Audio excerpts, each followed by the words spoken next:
ಯಾರಾದರೂ ಮೊದಲೇ ಇದಕ್ಕೆ ಏನಾದರೂ ಟ್ರೀಟ್ಮೆಂಟ್ ಮಾಡಿದ್ರಾ?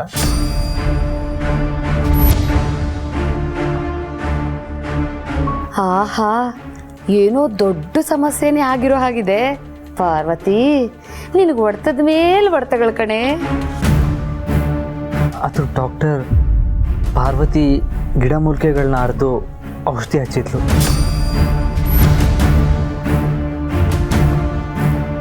ಯಾಕೆ ಡಾಕ್ಟರ್, ಎನಿ ಪ್ರಾಬ್ಲಮ್? ಆ ಥರ ಸಮಸ್ಯೆ ಏನೂ ಇಲ್ಲ.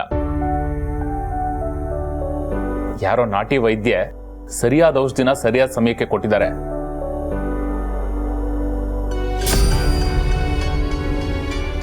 ಅದರಿಂದನೇ ಪೇನ್ ಜಾಸ್ತಿ ಆಗದೆ ಜ್ವರ ಏನೂ ಬಂದಿಲ್ಲ.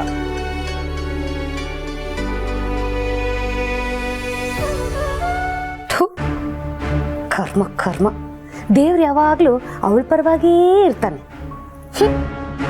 ಆ್ಯಕ್ಚುಲಿ ಅದನ್ನು ಹಚ್ಚಿದ ಮೇಲೆ ಸ್ವಲ್ಪ ನೋವು ಕಮ್ಮಿ ಆಗಿದೆ ಡಾಕ್ಟರ್. ಸುಮ್ಮನೆ ಹಿರಿಯರಿದ್ನೆಲ್ಲ ಮಾಡಿರಲ್ಲಪ್ಪ. ಆ ಔಷಧಿ ಏನಾದರೂ ಹಚ್ಚದೆ ಹೋಗಿದ್ದಿದ್ರೆ ನಿನಗೆ ಓಡಾಡೋದಿರಲಿ, ಸರಿಯಾಗಿ ಕೂರೋಕ್ಕೂ ಆಗ್ತಿರ್ಲಿಲ್ಲ.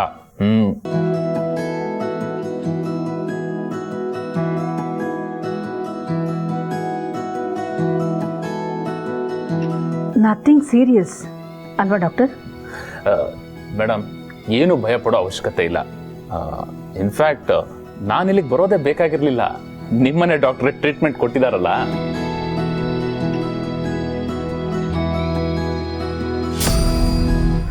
ಹಾಗಾದ್ರೆ ಪಾರ್ವತಿನ ಕರೆಸಿ ಇನ್ನೊಂದಷ್ಟು ಔಷಧಿನ ತಯಾರು ಮಾಡಕ್ಕೆ ಹೇಳೋಣ ಹಾಕಿಲ್ಲ? ಬೇಡ, ನನಗೆ ಅದರಲ್ಲೆಲ್ಲ ನಂಬಿಕೆ ಇಲ್ಲ ಡಾಕ್ಟರ್. ನೀವು ಕೊಡೋ ಟ್ಯಾಬ್ಲೆಟ್ಸೇ ಸಾಕು. ಆಹಾ, ನನ್ನ ಮಾತುಗಳು ಅಕ್ಕನ ಮನಸ್ಸಲ್ಲಿ ಚೆನ್ನಾಗೇ ನಾಟಿದೆ. ಈ ಪಾರ್ವತಿ ಬಗ್ಗೆ ಒಳ್ಳೆ ಅಭಿಪ್ರಾಯ ಬರೋದಕ್ಕೆ ಸಾಧ್ಯನೇ ಇಲ್ಲ. ಸರಿ ಮೇಡಮ್, ನೀವು ಹೇಗೆ ಹೇಳ್ತಿರೋ ಹಾಗೆ. ಹಾಗಿದ್ರೆ ಕೆಲವು ಆಯಿಂಟ್ಮೆಂಟು ಟ್ಯಾಬ್ಲೆಟ್ಸ್ ಎಲ್ಲ ಬರ್ಕೊಟ್ಟಿರ್ತೀನಿ, ಅದನ್ನ ಕೊಡ್ತಾ ಇರಿ.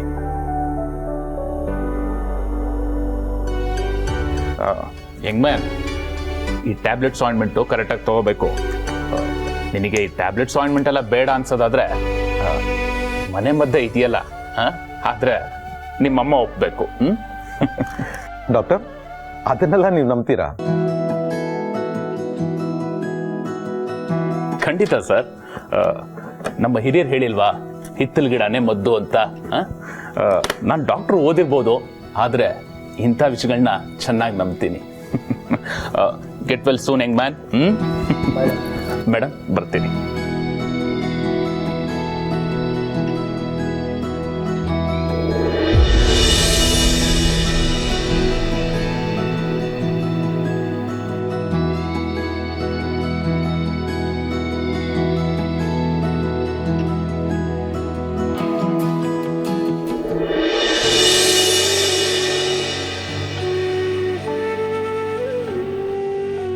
ಡಾಕ್ಟ್ರೇ,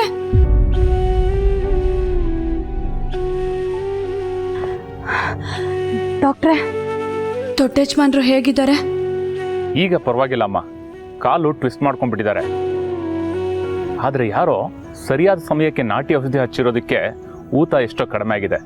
ಪೂರ್ತಿಯಾಗಿ ನೋವು ಹೋಗೋಕ್ಕೆ ಇನ್ನೂ ಸ್ವಲ್ಪ ಸಮಯ ಬೇಕು. ನಾನೇ ಡಾಕ್ಟ್ರೇ ಔಷಧಿ ಹಚ್ಚಿದ್ದು.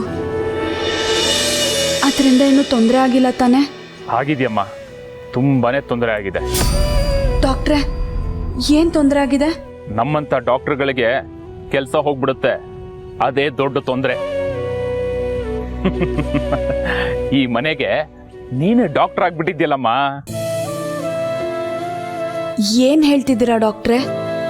ಹೌದಮ್ಮ, ನಿಮ್ಮ ಹಳ್ಳಿ ವಿದ್ಯೆ ಮುಂದೆ ನಮ್ಮ ಇಂಗ್ಲಿಷ್ ಮೆಡಿಸಿನ್ ಯಾವಾಗಲೂ ಹಿಂದೆ.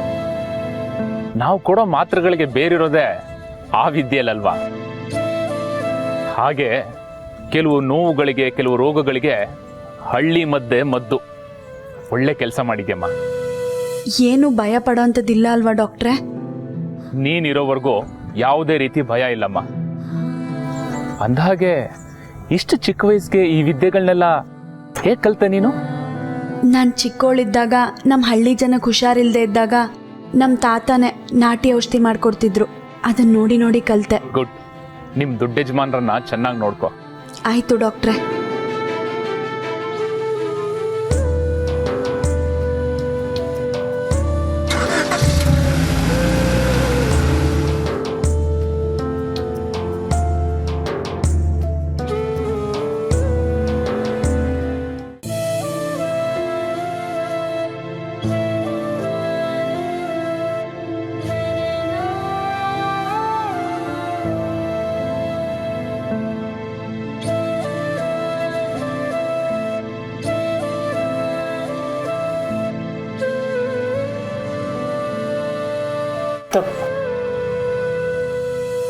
ನೋವು ಹೇಗಿದೆ ದೊಡ್ಡ ಯಜಮಾನ್ರೆ? ಇನ್ನೂ ಹಾಗೇ ಇದೆ ಸಾವಿತ್ರಮ್ಮ. ಡಾಕ್ಟರ್ ಬಂದು ನೋಡಿ ಹೋಗಿದ್ದಾರೆ. ಆದಷ್ಟು ಬೇಗ ಗುಣ ಆಗ್ಬಿಡತ್ತಪ್ಪ. ಅಲ್ಲಮ್ಮ, ದೊಡ್ಡದಾಗಿ ಏನಾರು ಆಗಿದೆಯಾ ಅಂತ. ವಾಸಿ ಆಗೋದಕ್ಕೆ ಇಷ್ಟೊಂದು ದಿವಸ ತಗೊಳ್ತಾ ಇದೆ. ಆ್ಯಂಕಲ್ ಟ್ವಿಸ್ಟ್ ಆಗಿದೆಯಲ್ಲ, ಅದಕ್ಕೆ ಊತ ಬಂದಿದೆ. ಇಂಥದ್ದೆಲ್ಲ ಬೇಗ ವಾಸಿ ಆಗುವಂಥದ್ದಲ್ಲ. ಅಮ್ಮ, ಒಂದ್ಸತಿ ಪಾರ್ವತಿನ ಕರೆಸಿ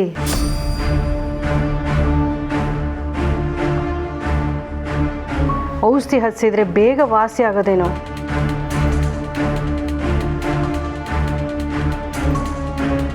ನಾಟಿ ಔಷಧಿಗೆ ಶಕ್ತಿ ಜಾಸ್ತಿ. ದೊಡ್ಡ ವ್ಯಕ್ತಿ, ತುಂಬ ಕೆಲಸ ಇದೆಯೇನೋ. ತೊಂದರೆ ಕೊಡೋದು ಬೇಡ.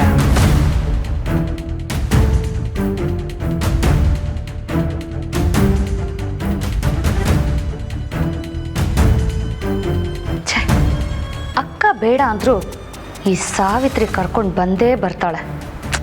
ಅದಕ್ಕೇನಾದರೂ ಮಾಡಬೇಕಲ್ಲ.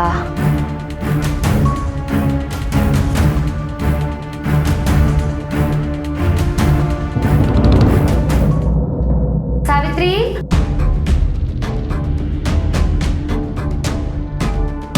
ನವಿಲಿನ ಥರ ಹೆಜ್ಜೆ ಮೇಲೆ ಹೆಜ್ಜೆ ಇಟ್ಕೊಂಡು ಎಲ್ಲೋ ಹೋಗ್ತಾ ಇರೋ ಹಾಗಿದೆ. ಪಾರ್ವತಿನ ಕರ್ಕೊಂಬರಕ್ಕೆ ಹೋಗ್ತಾ ಇದ್ದೆ. ಪಾರ್ವತಿ ಯಾಕೆ ಸಾವಿತ್ರಿ? ದೊಡ್ಡ ಯಜಮಾನ್ರಿಗೆ ಕಾಲಿಗೆ ಏಟಾಗಿದೆಯಲ್ಲ, ಔಷಧಿ ಕಟ್ಟಾಕ್ತಾಳೆ. ಔಷಧಿ? ಈ ಮನೆಯಲ್ಲಿ ಸರ್ವರೋಗಕ್ಕೂ ಮದ್ದು ಪಾರ್ವತಿ ಅಲ್ವಾ? ಅವಳಲ್ಲಂಥ ಶಕ್ತಿ ಇದೆ, ಯುಕ್ತಿ ಇದೆ. ಏನಂತೀಯ? ಹಳ್ಳಿ ಹುಡುಗಿ ಅಲ್ವಾ, ಎಲ್ಲ ಕಲ್ತ್ಕೊಂಡ್ ಬಂದಿರ್ತಾಳೆ. ಹೌದು, ನಾನು ನೋಡಿ ಹಳ್ಳಿಯಿಂದನೇ ಬಂದಿರೋದು. ಆದರೆ ನನಗೇನೋ ಗೊತ್ತಿಲ್ಲ. ಯಾರನ್ನಾದರೂ ಆರೈಕೆ ಮಾಡುವಂತ ಬಿಟ್ಟರೆ ಅವ್ರು ಜಾಸ್ತಿ ನರಳಾಡಬಾರ್ದು ಅಂತ ಸೀದಾ ಶಿವನ ಪಾದ ಸೇರಿಸ್ಬಿಡ್ತೀನಿ. ನಮ್ಮ ಹಳ್ಳಿಲಿ ದಡ್ಡೈಕ್ಳು ಹೆಚ್ಚು, ಓದೋ ವಿದ್ಯೆಗಿಂತ ಪೋಲಿ ವಿದ್ಯೆನೇ ಜಾಸ್ತಿ. ನೀವು ಎಲ್ಲರ ಸೇವೆನೂ ಮಾಡ್ತೀರಲ್ಲಮ್ಮ.